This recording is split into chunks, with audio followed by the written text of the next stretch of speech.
Samuel Pike hadn't been seen in Clove Hill for 14 months, not since the winter blizzard that swept through the canyons and tore shingles from every rooftop in town. Some said he'd died in the snow.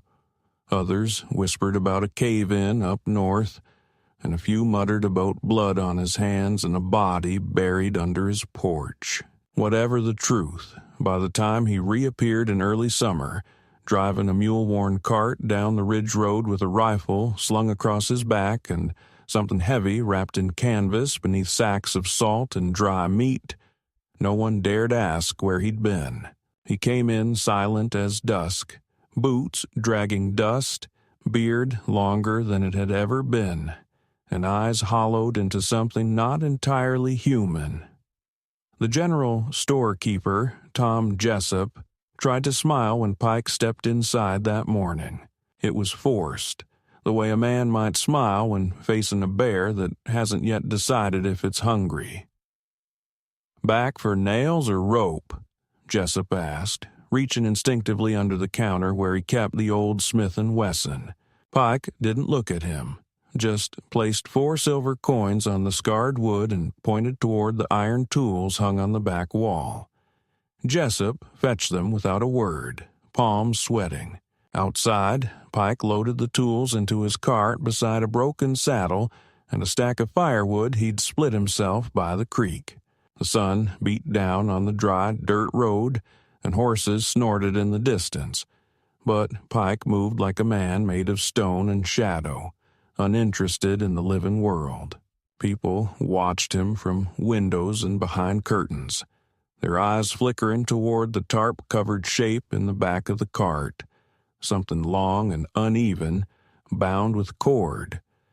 It could have been a deer, maybe, or a bundle of fence posts, but the way he moved around it, carefully, protectively, never letting it out of sight, made them uneasy. At the saloon, the piano stopped when he stepped through the door. A card game paused mid-hand.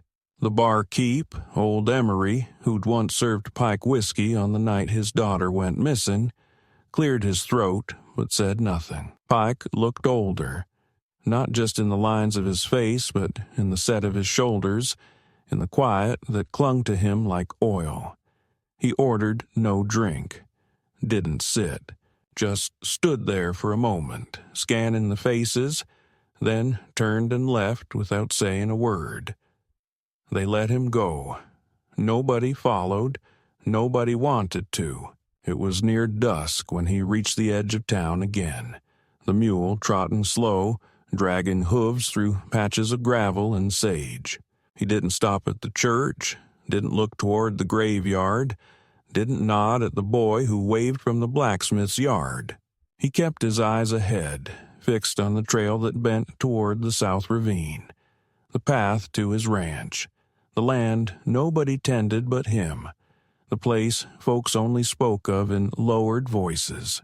The sky turned orange behind him as he passed the old hanging tree, where 3 rusted horseshoes still swung in the wind like iron wind chimes. When he reached the fork in the road near Miller's Hill, the mule stopped on its own. Pike stepped down, stretched his back, and walked around the cart. He tugged the canvas back just an inch, revealing weathered wood, metal hinges, and a glimpse of something carved, delicate, floral. It was a coffin. No nameplate, no inscription. He stared at it for a long time, then covered it again. No one had asked about it. No one dared. That night, under the wide silence of the stars, he reached his ranch gate. The hinges creaked as he pushed it open, weeds grown high, fence half crumbled. He tied the mule, unloaded the tools, and left the cart where it stood. The coffin he lifted alone. Slow, careful. Inside the house, everything remained as it had been. Dust on the mantel, 1 teacup on the table, an apron hanging where his wife used to keep it. He set the coffin in the center of the main room, lit a lamp, unwrapped the canvas. Inside was not a body, but dozens of items. A locket, a doll with one missing eye, a Bible scorched at the edges, and a small blue dress stained with something brown and dried. He closed the lid gently, then sank into the nearest chair and didn't move again until morning. No tears, no prayers, just stillness. The wind outside rattled the shutters, but Pike sat frozen, haunted not by ghosts, but by memory, by something heavier than guilt and colder than grief. The next day, he did not go to town. He dug in silence, out behind the shed, a hole deep and square. He lined it with stones, placed the coffin in the earth without ceremony. No marker, no words, just dirt and sweat and the slow press of silence folding over the past. That evening, as the sun bled into the hills and bats stirred from the barn rafters, he sat again on the porch, pipe unlit in his hand. A storm gathered on the far edge of the prairie, wind shifting with the scent of rain and dust. It was then he heard it, the jangle of harness, the sharp bark of a merchant's mule, the low laughter of men who did not belong in silence. He turned his head. A wagon approached, swaying unevenly. 4 men rode it, none from Clove Hill, dressed in rough uniforms with no insignia. On the back of the cart, chained by the wrists and ankles, lay a figure, a woman, barely clothed, her body streaked with red and grime, her hair matted to her face. The cart stopped not far from his gate. One of the men jumped down, spit in the dirt, and shouted to no one in particular. "Fresh stock. Traded her out of Jasper's pit for 2 barrels of kerosene and a broken compass. Strong one, but don't talk. Don't cry nither. Might be broken in the head. Anyone want her, make an offer before she bleeds out." Samuel did not rise. He did not blink. He watched as they shoved the girl upright, chains clinking, her knees buckling in the dry grass. She lifted her head slowly, and in the last light of dusk, their eyes met. His face didn't change, but something shifted beneath the stillness, something like the snap of a thread pulled too tight. He stood, stepped down from the porch, and walked without hurry toward the wagon. The men straightened slightly, one putting a hand on his belt knife. "We ain't looking for trouble, mister. Just trying to offload a burden." Samuel didn't answer. He stopped beside the cart, looked at the girl again, at the cuts, the bruises, the burns, then at the chain wound through the floorboards. He drew a knife from his belt and sliced through the tether before anyone could speak. The girl swayed but didn't fall. One of the men stepped forward. "Hey now." Pike turned, just turned. The man stopped moving. Samuel tossed a sack of coins into the dirt, then lifted the girl, chains and all, and carried her back toward the house. She didn't struggle. She didn't speak, but her eyes never left his, not once. And in that look, as the wind kicked dust across the earth and thunder growled low behind the hills, something ancient passed between them. Not recognition, not gratitude, something older, something like understanding, or warning, or both. The chains bit into her skin with every jolt of the wagon, the iron too tight, the links rusted and biting through scabbed-over wounds that hadn't had time to heal. She didn't scream, didn't beg. Not when the wagon hit a rut and she slammed into the side rail. Not when one of the guards laughed and tossed stale bread toward her. knowing it would land just out of reach, not even when they stopped on a ridge above a house that looked like it hadn't known laughter in years, and the man who stepped out onto the porch looked more like something carved from ash than a living soul. Lydia had long since burned out of fear. She had felt it leave her body on the second night below ground, when the last candle flickered out, and she learned what darkness meant when it had teeth. After that came cold, then hunger, then silence, then the names of the others whispered into memory before they vanished. And now she was here, still alive, barely, but not broken, not in the way they expected. The man came toward them slowly, dust curling around his boots, rifle slung but untouched, eyes unreadable. One of the traders straightened, shifting his hand near the butt of a pistol, but the man didn't flinch. He looked at them as if they weren't worth noticing, as if he'd seen worse, had been worse, and whatever they carried didn't measure against the weight behind his eyes. He didn't ask who she was. He didn't ask why she was chained. He didn't ask what had been done to her or what she had done in return. He looked at her, not her bruises or the crusted blood on her dress, not the metal cuff used to her wrist or the burns that patterned her shoulder like broken scripture. He looked into her eyes, and something inside her braced, waiting for the usual flicker: disgust, pity, curiosity, lust, but instead there was nothing. Just stillness, the kind that either meant madness or a mercy too worn to wear a name.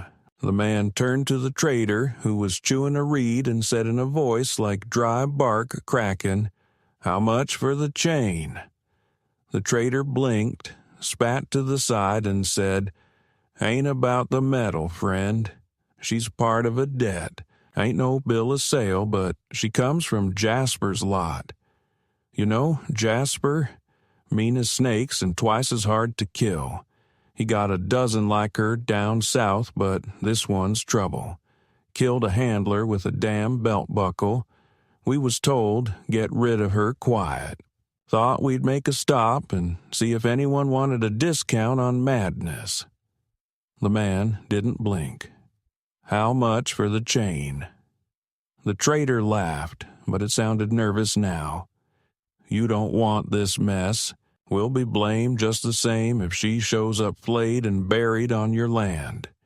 You looking to hang for someone else's sins?" Samuel Pike reached into his coat. Not for his gun, for a pouch of coins wrapped in oilskin. He dropped it in the dirt between them. Silver clinked against rock. The other men watched, tense, unsure. The trader stooped, opened the pouch, his eyes widening just enough to see what lay inside. "Jesus Christ," he muttered. "You serious?" Pike didn't move. The trader shrugged and nodded to one of his men, who reached down with a file and began sawing through the chain. Lydia did not react. Not when the metal parted. Not when her weight shifted forward and she had to catch herself on bloody knees. Not even when Pike stepped forward and lifted her into his arms. Her body light as wet linen and just as cold. She expected the usual: rough grip, groping fingers, a whisper of threats. Instead, he held her like something breakable but not precious, as if she were already cracked and he simply didn't want her falling apart on the way inside. The traders mounted up, laughing nervously now, eager to be off. "Godspeed, stranger," one called over his shoulder. "If she don't gut you first night, might be you're crazier than she is." Inside the house, the air was thick with dust and citrus oil. The walls didn't creak when they entered. The silence was too dense. He carried her down a short hall, past a shuttered room, into a side chamber with no bed, just a cot and a basin and a small stove against the wall. He set her down gently, stepped back, and closed the door. She heard the bolt slide home, not locking her in, but keeping the world out. A minute passed, then 2. Then the door opened again, and he returned with a bucket of warm water, a cloth, and a folded gray garment. He didn't speak, just placed them near the cot and left again. No questions, no offers, no threats. She peeled the ruined dress from her skin in pieces. The wounds were worse than she remembered, angry red slashes, some infected, some clean, all tender. She cleaned them with the cloth slowly, flinching but making no sound. She scrubbed the blood from her arms, her neck, the insides of her thighs. Then, carefully, she picked up the garment he had left. It was a simple dress, soft flannel, old but clean. Stitched with care, the hem led out for someone taller than she was. Inside the collar, faint but still legible, a name. Rose. Not hers, never had been. But worn by someone who mattered. Someone he had loved or buried or both. Lydia put it on. When he returned hours later, bringing a bowl of broth and cornbread wrapped in linen, she was sitting on the cot, hair still wet from washing, eyes on the wall. She didn't speak. He didn't expect her to. He set the food down, turned to leave, then paused. "It belonged to my wife," he said, not looking at her. "You don't have to wear it." She didn't reply, didn't need to. He closed the door behind him, slower this time. That night, sleep didn't come easily. She lay beneath the blanket, listening to the sounds of the house, the creak of old wood, the wind brushing dry branches against the roof, the distant call of coyotes echoing across the canyon. But there were no footsteps, no keys turning, no heavy breath hovering near the threshold. Just quiet, and the scent of something burning low in the hearth. A clean fire, not smoke, not decay. Somewhere in the dark, Lydia finally let her fingers relax. Her hands had been clenched so long she hadn't noticed the ache. She didn't know what the man wanted from her. Maybe nothing. Maybe everything. But she knew, in that moment, for the first time in months, she wasn't prey. She was a question someone hadn't yet dared to answer. And in her bones, in the places even the worst men hadn't touched, something small and sharp stirred. Something older than survival. Not hope, not yet, but the memory of it. It began not with words nor with touch, but with the sound of a door left deliberately unbolted. Samuel Pike had never been a man fond of ceremony, but he'd been raised to close doors against the night, to keep latches turned and shutters drawn, especially out here, where the wind could carry voices that didn't belong to the living. Yet the night after he found her in the cot wearing his dead wife's dress, he left her door unlatched. He didn't say anything, didn't look back as he carried her empty bowl from the room, nor when her eyes followed him with that same quiet that no longer felt like fear, but something far more dangerous, watchfulness without judgment. She hadn't thanked him, and he hadn't expected her to. But that night, something unspoken passed between them. A pause, a shift, the stillness of a house beginning to breathe differently. She didn't sleep, not right away. She sat on the cot, arms curled around her legs, bare feet resting on the smooth floorboards. The dress she wore no longer smelled like rot and smoke, but soap and cedar. Her hair had dried into waves across her collarbone, and when the wind passed through the small window above the cot, she lifted her face to it, not for comfort, for reminder that the world outside still moved, that she wasn't beneath it anymore. Samuel, downstairs, sat at the kitchen table with his back to the fire and a tin cup of tea cooling in his palm. He didn't drink. He hadn't since the day they found the blood behind the chicken coop, and not a trace more. Rose had vanished between breaths, and by the time anyone thought to search, it was too late. The land had swallowed her the way it always did the weak and the slow, and she'd been neither, which meant someone had taken her, or worse. Since then, he spoke less, worked harder, and buried more things in the earth than he would ever admit. But now there was this girl, Lydia. He hadn't asked her name, but it had come to him anyway, etched into the piece of metal she wore under her collarbone, embedded deep into a burn scar like someone had needed to remember and had chosen cruelty to do it. That night, she did something he hadn't expected. She came down the stairs barefoot, moving with the caution of someone who had only known corridors where silence meant safety and sudden noise meant pain. He heard her long before he saw her.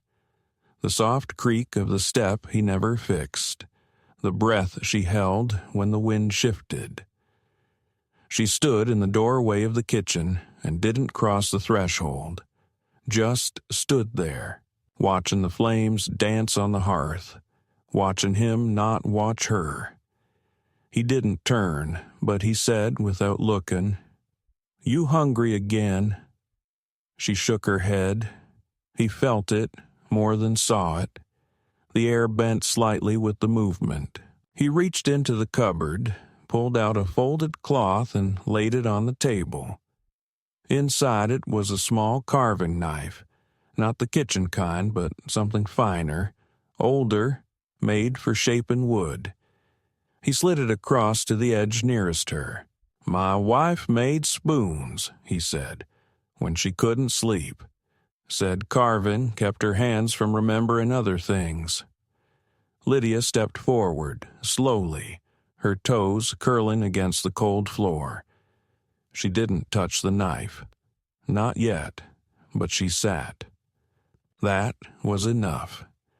What came after was slower, stranger. She never spoke. He never pushed. Days passed with work done in parallel. She mended what she could, torn sacks, broken hinges, cracked boards. He let her, never commenting when she moved tools he hadn't touched in years, or sorted nails by size in neat rows across the table. She never left the property. Not once. Not even to the ridge. He watched from the porch as she dragged a broken chair out into the sun and sat with her back to the barn wall, a scrap of leather in one hand, the small knife in the other. She carved lines into it, not patterns, not symbols, just lines, one for each day maybe. Or each night she didn't dream. The rhythm of her work became part of the house, like the ticking of the old clock or the way the boards groaned when the temperature dropped. And then, after 2 weeks of shared space and no conversation, came the first real contact. It was evening. Samuel had just returned from checking the northern fence, a coil of barbed wire slung across his shoulder. The sun had dropped fast, bringing with it that hard chill that signaled early autumn's arrival. He entered through the back, boots caked in red dust, and nearly missed it. The sound of movement upstairs. Not the pacing kind, the searching kind. He followed it, slow, unsure, and found the door to the shuttered room cracked open. The room hadn't been touched since Rose disappeared. No one went in. He hadn't let himself, not even to dust. But Lydia was there now, standing in the middle of it barefoot, her hand hovering just inches from the dresser, where Rose's music box sat closed, covered in dust and a strand of cobweb. She didn't look at him when he stepped into the doorway, didn't move. Her fingers trembled, not with fear, but restraint. Then she did something he didn't understand. She turned slowly and walked past him, not looking, not pausing, and as she brushed by, the back of her hand grazed his coat sleeve. Barely a whisper, a flicker of warmth, contact so small it should have been nothing. But he felt it like thunder. She had touched him deliberately. No mistake, no stumble, just enough to say, "I see you." The next morning, the music box was on the kitchen table. She must have brought it down during the night. He stared at it for a long time before reaching for it, wiping the dust from its edge. When he opened the lid, the song didn't play. It had been broken for years, but inside was a single curl of paper, a note, 3 words written in tight, slanted script. "Don't forget her." He turned it over, blank, no name, no date, just those 3 words. He set the box aside and didn't say anything when she came down to eat, but he noticed she wore her hair differently that morning, tied back with a fraying blue ribbon he hadn't seen before. It had once belonged to Rose. He knew because he'd found it buried under her pillow the week after she vanished. He hadn't touched it since. And so the balance shifted. Not loudly, not dramatically, just inch by inch, like roots creeping under a door frame. Lydia began humming when she worked, not melodies but notes, broken, breathy, fragile. Samuel found himself pausing more often, not because he was tired, but because he didn't want to interrupt the sound. She moved like she belonged there, not in a possessive way, but in the quiet confidence of someone who had survived worse and wasn't afraid of ghosts anymore.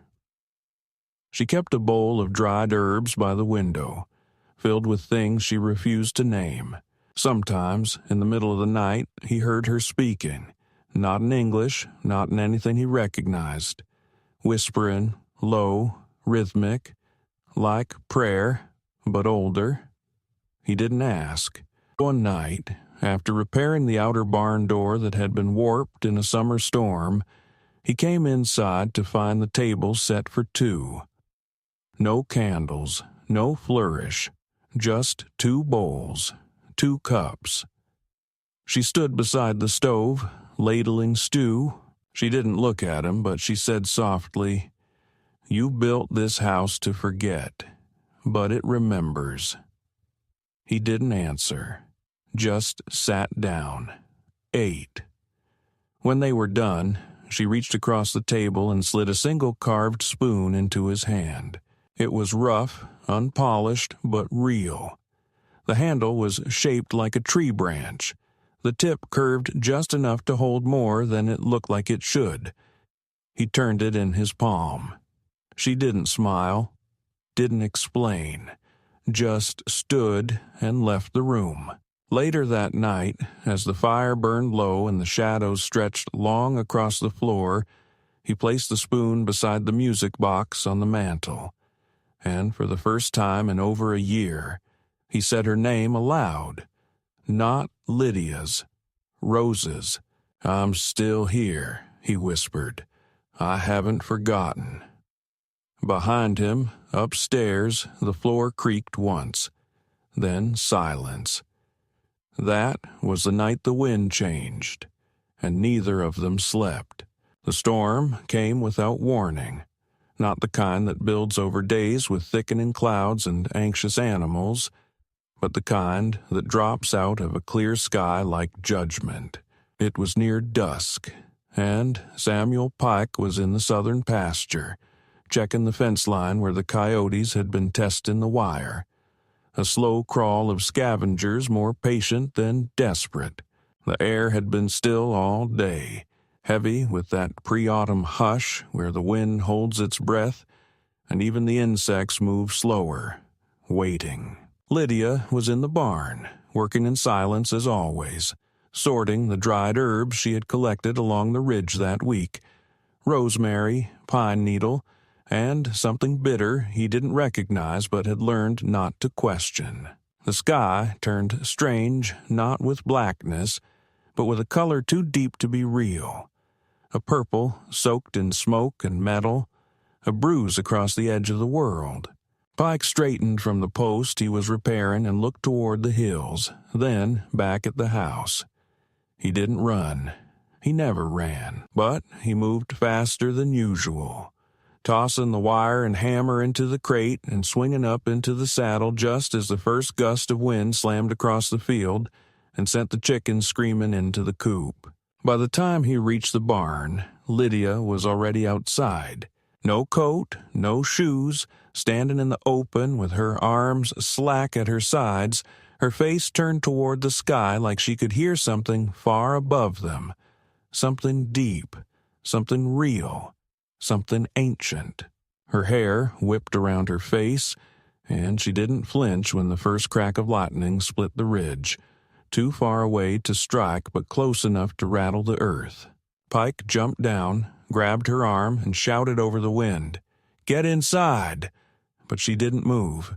Her eyes were wide, her lips moving without sound, and her hand suddenly shot out, pointing not toward the house, but to the north, toward the old pine that leaned above the cattle shed, the one he'd meant to cut down last spring but had left out of memory or laziness or something harder to name.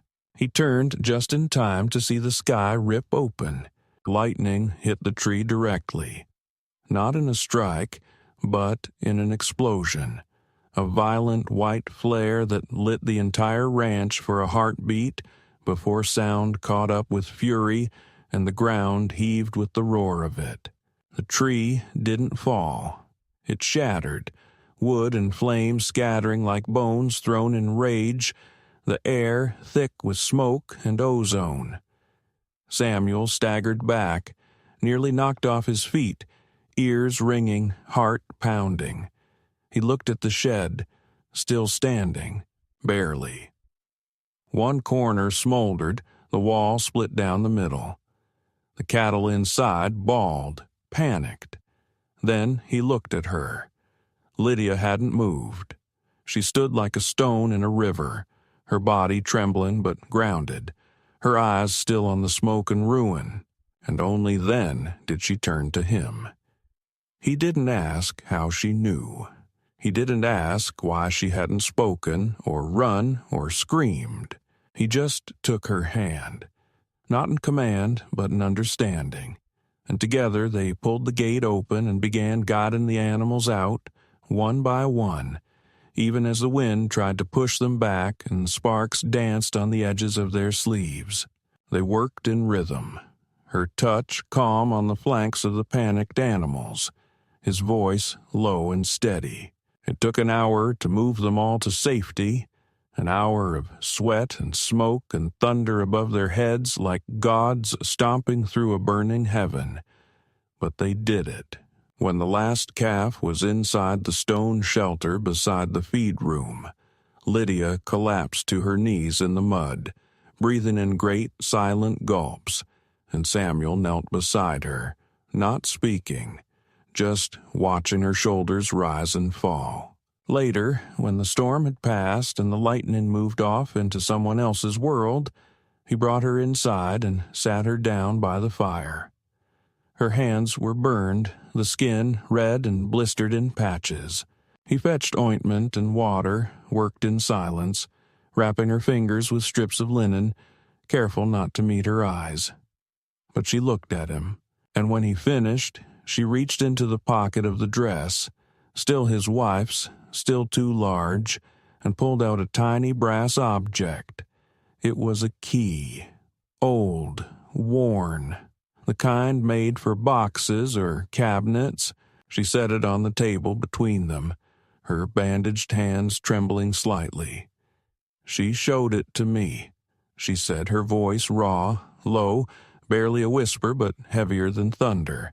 "In the dream, I saw her. She was standing by the pine where the lightning hit. She told me not to be afraid of fire, that it only takes what's already hollow." Samuel stared at the key. He knew what it opened, knew what he had buried in the back of the pantry. Beneath floorboards he'd nailed shut himself with hands that had forgotten how to be gentle. That night, after Lydia had fallen into a sleep so deep it looked like death, Samuel opened the hidden space behind the pantry and pulled out the box. He hadn't touched it in 2 years. Inside were Rosa's letters, the ones she had written when she first arrived, when she still believed in this land and in him, before the soil soured and something inside her went still. The key fit perfectly. He read the letters by firelight, each line a knife, each signature a ghost. At the bottom of the stack was a photograph. Rose standing in front of the barn, her hand on the flank of a horse long since dead, her eyes bright. He stared at that picture for a long time until the fire burned down to coals and the wind outside no longer sounded like warning. When morning came, Lydia was already up, her hands wrapped in clean cloth now. She stood barefoot in the field, watching the smoke curl from the ruins of the tree. Samuel stepped onto the porch, the photograph in his hand. She turned toward him, her face unreadable. He didn't speak, just held out the photo. She took it, looked once, then folded it carefully and slipped it inside the bandage on her arm. Not to hide it, to keep it. Then she nodded, turned back to the field and said, without looking, "It wasn't the storm. It was the memory of what you didn't do. Lightning just followed it home." And he understood. The whisper started at the general store, as such things often do, with flour dust on the counter and tired women exchanging glances that meant more than their words. Someone said she had seen the girl walking barefoot across Pike's Field before the storm hit, head tilted like she was listening to voices in the wind. Another woman said she heard the girl talking to the horses. Not just soft cooing or whistles, but real words, sentences in no tongue she recognized. By the end of the week, the girl had no name in town, only a shape. That one who came chained. Or worse, Pike's witch. The preacher's wife refused to walk past the gate if the girl was outside. A boy swore she touched his dog and the animal howled for hours after, wouldn't go near water. And when the milk soured too fast in 3 homes, and when the old grave on Miller's Ridge sank in a heavy rain and unearthed bones that had no coffin to explain them, the talk turned meaner. Samuel knew the sound of a town turning. He'd lived through it once before, long ago, when a woman in Pine Creek hanged herself and the men of the town buried her child with her, saying the bloodline was cursed. He remembered the pitchforks, the look in men's eyes when the reason gave way to righteousness. And now he heard that tone again, in the footsteps behind him at the smithy, in the pause when he entered the saloon and voices dipped just low enough to mask accusation as conversation. But Lydia didn't seem afraid. She moved through the ranch as if the storm had peeled something loose in her, as if she no longer needed permission to exist. She walked barefoot, still, and her hands had healed into scarred but capable things. She built things, small, precise talismans of twine and wood, bone buttons, bird feathers, things she left hanging on nails or over doorways. Samuel didn't ask. He watched her tie 3 strands of black horsehair above the chicken coop and whisper something beneath her breath as the birds clucked and shifted, oddly quiet. He watched her kneel by the well, press both hands to the stone rim, and stay there for over an hour, unmoving. At night, she sat beside the fire with a book she could not read, turning pages by feel alone. She never spoke of the town, never asked to leave. But her silence felt less like avoidance now and more like preparation. When it came, it didn't come as a riot. It came with boots and hats and hard voices in the afternoon heat. 8 of them, men and 2 women, standing at the edge of Pike's property, weapons holstered but eyes sharp. They didn't call out, just stood there until Samuel came down from the barn and met them by the gate. The eldest, Martin Withers, stepped forward, his hands weathered, face sun-creased and sunken by years of holding in bitterness like water in a cracked jar. "We want her gone," he said without preamble, without venom, just the cold certainty of a man convinced of his own justice. Samuel didn't blink. "Why?" Withers didn't flinch. "You know why. Since she came, cattle stillborn, crops turned to seed too early, wind never blows right. My boy says she talks to things he can't see. My wife wakes up screaming and says she saw her standing at the foot of the bed, just watching." Samuel stared at him for a long moment, then said, "Did she touch your boy?" "No." "Did she go near your bed?" "No." "Then maybe your house is what's broken." Withers took a step forward. "You think this is about wives' tales? She's got death clinging to her. She walks like she's been inside the earth and came back wrong. We seen things. You've seen them too." Samuel's hand rested lightly on the post. He didn't raise his voice. "She's mute." "Mute don't mean deaf," another man said behind Withers. "And deaf don't mean blind. She sees things she shouldn't, things we got no right to see." Samuel turned his head, sensing the shape behind the curtains. Lydia stood just inside the house, eyes calm, hands at her sides. She didn't look afraid. Not of them, not of this moment. Just tired. Samuel took one step forward, boots settling into the dirt like anchors. "You all came here because you're afraid, but you don't know what you're afraid of. That's why you're dangerous." Withers scowled. "We're here to protect the town." Samuel's jaw tightened. "From a girl who hasn't spoken a word since she arrived?" "From a girl who knows where bodies are before they're found," said the woman beside Withers, arms crossed. "From a girl who don't cry and don't bleed when she ought to. From something unnatural." Samuel didn't move. "Then leave. There's no room here for your fear." "We don't want to come back with fire," the woman warned. "We've seen what happens when men choose wrong." Samuel leaned against the gate. "So have I." He waited. Withers stared at him a moment longer, then turned. The others followed. No shots, no threats, but the message had been sent. He watched them ride off, then turned back to the house, where Lydia stood exactly where he had left her. He walked up the porch steps, opened the door, and looked at her. "They'll come back," he said. She nodded. He said nothing else. That night, they didn't light the fire. They ate cold bread and cheese and sat in the dark, listening to the wind.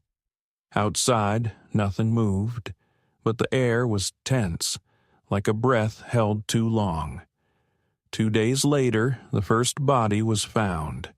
Not a man, a cow, slaughtered not for meat, but ritual.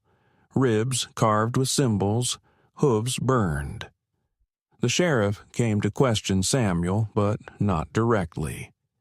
He asked if he'd noticed strangers on the land, if Lydia had ever spoken of the mountains. Samuel said nothing.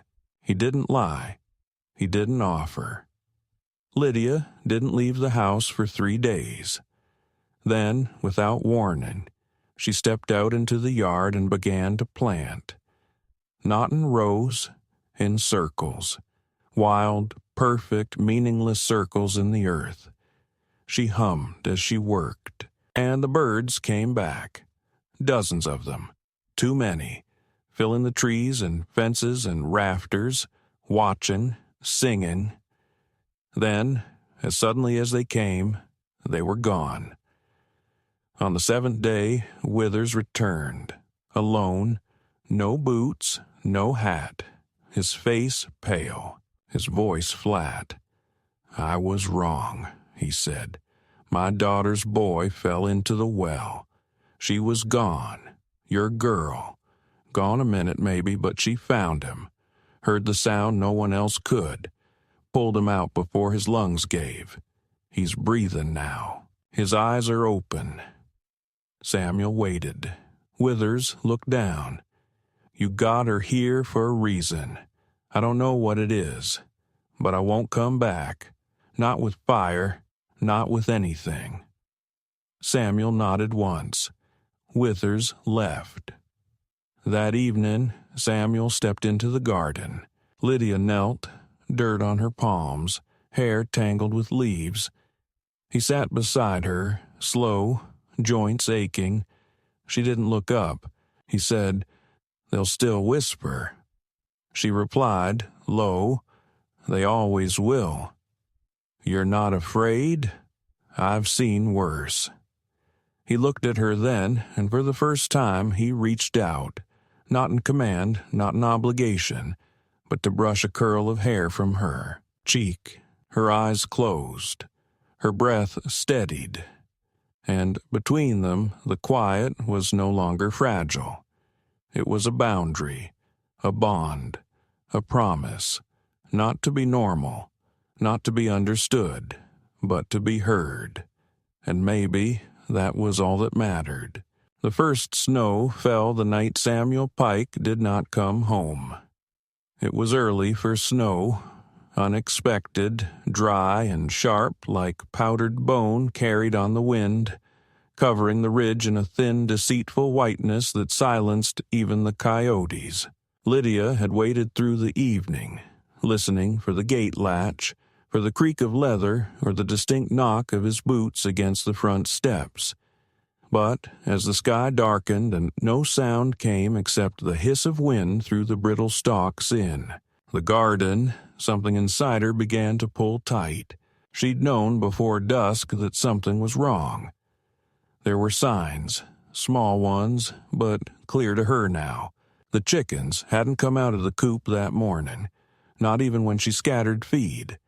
The milk had a bitter taste, and 3 of the protective charms she had woven and hung from the eaves had fallen in the night without wind enough to blame. She tried not to listen to her instincts because the deeper knowing, the part of her that had survived in silence and blood and fire, told her the truth before reason would allow it. Samuel Pike was not late. He was taken. She moved methodically, dressing in layers, pulling on the coat he had given her when the first frost came 2 weeks ago. It was too large, hanging from her shoulders like a shed skin, but it held his scent. Ash and cedar and something faintly metallic. She filled the satchel with the tools she no longer questioned, wrapped her fingers in cloth against the cold, and left the house by the back door, stepping into the pale light of the snow-shrouded moon. The trail he had taken led toward the North Pass, where the land dipped into canyons and twisted pine forest, a place the townsfolk avoided after dusk, even in summer. He had gone alone to trade supplies with the old homesteader near Bitter Hollow, and he should have returned by mid-afternoon. But he hadn't. And she knew why. It didn't take long to find the blood. Not much, just a single smear on a crooked fence post near the turnoff, half hidden by frost. The color already darkening to something more like rust than red. Then a boot print, half dragged, then another, a trail. She followed without hesitation, moving into the trees where the shadows thickened and the snow fell slower, as if reluctant to touch the ground. Her breath came in steady rhythms, not panicked, not forced, her eyes scanning the underbrush like an animal born to track. She moved faster than she should have, driven not by fear, but by clarity. She could see it. His shape, hunched, arms tied behind him, head bleeding. She could feel the rope bite into his wrists, the boot against his ribs, the heat of angry breath on his neck. It wasn't memory. It was vision, not hers, not his. Some shared residue of suffering that left fingerprints in the air like smoke. By the time she reached the clearing, she was no longer cold. The wind had stilled completely, and the snow floated in slow spirals around a fire built too cleanly to be by accident. 4 men stood near it, strangers and not. She recognized 2, one from the wagon that brought her, the one who had laughed when she couldn't lift the bread. The other was the Smith's cousin, the one who'd asked too many questions about her scars. The third wore a badge he wasn't entitled to, and the fourth, broad-shouldered and silent, held a rifle pointed at the man on his knees. Samuel Pike bled from a split lip and a gash at the temple. His hands bound tight, his coat stripped, shirt torn, and his face turned downward, not in defeat, but to hide something they hadn't broken yet. They hadn't seen her. Not yet. Not until she stepped through the tree line and the firelight caught the silver in her eyes. The one with the badge turned, startled, then grinned. Well, look who the devil dragged back. She said nothing, just kept walking. 1 step, 2, through the snow. Her arms were at her sides, loose, palms bare. The one with the rifle adjusted his aim toward her, but the man with the badge raised a hand. No, let her come. She's what we want anyway. He spat into the snow. He's just the warning. Samuel raised his head then, just a little, just enough to see her. His eyes were glassy with blood loss but alive, sharp, and what passed between them then needed no words. It was not a plea, not a warning, not even surprise. It was a shared vow made without sound. She stepped into the clearing and said, in a voice so low it barely touched the air, "Let him go." The man with the badge laughed. Or what? You'll stare us to death? He took a step toward her. We've heard what you are. Seen it. Preacher's wife won't sleep indoors now. Withers hears you in his walls. We thought Pike was your puppet, but maybe he's just too dumb to see what you really are. She didn't move, just stared. And then, without any signal, she dropped her satchel to the snow and opened it. They flinched, all of them. She could smell the fear, taste it, but all she pulled out was a bundle of fabric and bone. She knelt, began laying out the pieces: twine, feathers, ash, teeth, a child's button, a torn page from a book. The Smith's cousin sneered. What the hell is this? She spoke quietly. Names. What? She looked up at them. The names of things you forgot when you decided to make gods out of fear. The one with the badge stepped forward, rifle raised. That's enough. But he didn't fire. He couldn't. His finger wouldn't move. Something cold pressed into his chest, not physically, but with weight. He staggered. The fire dimmed. The wind picked up, sharp again, slicing between them like a blade.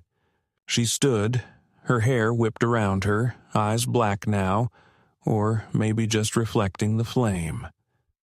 "You think you know what I am," she said, "because you remember pain better than truth." Her hand lifted. Just a small movement. The rifle flew from the man's hands, landing yards away. He screamed, not in pain, but in something worse. Samuel pushed to his knees. Lydia walked to him, untied his hands. The rope fell like shed skin. He didn't speak. Couldn't. She helped him up, his weight heavy, but his steps sure. The men didn't follow. Couldn't. They stood frozen, not by force, but by the return of everything they'd tried to bury. Their own guilt, their own ghosts, all reflected back at them in her presence. By the time she and Samuel made it back to the trail, the snow had thickened. He leaned against her as they walked, blood dripping from his fingers, but his eyes never left hers. At the house, she cleaned his wounds in silence, wrapped his ribs, sat beside him until the sun came again. He didn't ask what she'd done. She didn't tell. Some truths weren't meant to survive outside the fire. Spring arrived without permission, seeping through the thawed earth like an old song remembered half in dreams. The snow receded in uneven patches, revealing dead grass, broken fence posts, and scattered bones from animals that had not survived the hard freeze. On the edge of the Pike Ranch, however, the melt brought more than mud and rot. It brought color. Wildflowers pushed through the soil where Lydia had planted nothing, their roots tangled in stones and ash, fed by blood and memory and something older than either. The house no longer creaked the same way. The air inside had shifted. Samuel Pike woke early every morning, not from nightmares, but from the rhythm of footsteps overhead. Light, deliberate, her footsteps. She no longer moved like someone hiding. Her presence filled the house, not as an echo or shadow, but as something living, deliberate. She sang now, not often, not with words, but in long, slow hums that curled through the rafters and into the fields, like a kind of spell meant not to ward off evil, but to remind life where it belonged. The townspeople didn't speak of what happened in the clearing. They couldn't. Those who had seen her, who had faced her voice and come out unchanged, carried the memory like a blade pressed just under the skin. None of them returned to Pike's land, not with questions, not with torches. They left him alone. But sometimes small things were left at the gate. A bundle of herbs, a lamb's bone wrapped in cloth, a string of river beads. They never knocked, never called out, just left offerings, not in fear, but in reluctant reverence. And Lydia collected them. Not every day, but when the wind changed and she felt the pull. She stored them in a cedar box near the fireplace, beneath the spoon she had carved for him, beside the folded photograph of Rose that Samuel no longer kept hidden. They had built something between them, though neither of them would have dared to call it love, not aloud. Love was too soft, too easily broken by the world they had survived. What they shared was older, built from work and silence, from the way she learned to stitch his shirts without measuring, and the way he refitted the barn doors so she could lock them from the inside if she chose. He never entered her room unless she left the door open. She never asked where he went when he disappeared before dawn and returned with dirt on his boots and eyes rimmed in red. It didn't matter. They were not keeping count. They were simply staying, choosing. One afternoon, as the sun stretched long over the ridge and the hens settled without noise, Samuel stood on the edge of the porch, watching Lydia kneel in the field, planting something from her palm into the earth. He couldn't see what it was, and she didn't offer. But when she rose, hands streaked with soil, she looked at him for a long time, then nodded toward the slope behind the shed. That night, she took him there, in the dark, with only the lantern between them. She showed him the place she had cleared. It was a garden of sorts, but not for food. Markers stood in a wide circle, carved from branches and old fence slats, each tied with a strip of cloth, some white, some black, some red. She knelt beside one. "The others," she said, "from before." Her voice didn't waver. He didn't ask who. He placed his hand on her shoulder and stayed like that until the lantern died. Weeks passed. She laughed once. It startled them both. It was not light or easy, but cracked and beautiful, like something rusted finally given way. He had told a story about a goat, something from years ago, and her face had tilted toward the window as if the sky might hold back her smile. Then the sound came. She covered her mouth, embarrassed. He didn't smile. He just said quietly, "That's what this house needed."